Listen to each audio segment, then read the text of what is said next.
అండి మొన్న పట్టించాను కదా పిండి, కారాల పిండి, దాన్ని ఈరోజు కారాలు చేస్తున్నాను.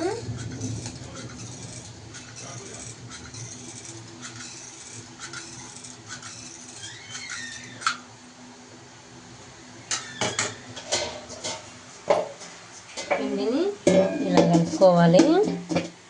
చూడండి, మరీ గట్టిగా కలుపుకోకుండా, మరీ అనుగా కలుపుకోవాలి.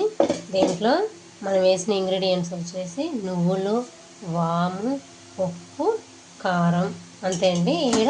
ఇలా మన చపాతీ ముద్దలా కలుపుకొని ఒత్తుకోవడం అండి. ఇది నేను ఆల్రెడీ కొంచెం చేశాను. నేను వాడింది బ్రౌన్ రైస్ కాబట్టి కొంచెం కలర్ చేంజ్ అవుతాయి. ఇదండి.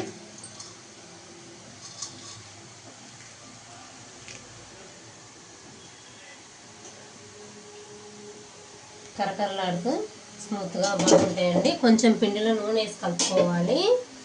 కొంచెం నూనె వేసుకుంటే స్మూత్గా వస్తాయండి. వెన్నపూస ఉంటే వెన్నపూస వేసుకుంటే ఇంకొంచెం స్మూత్గా ఉంటుంది. నేనైతే ఆయిలే వేసాను. చాలా అండి.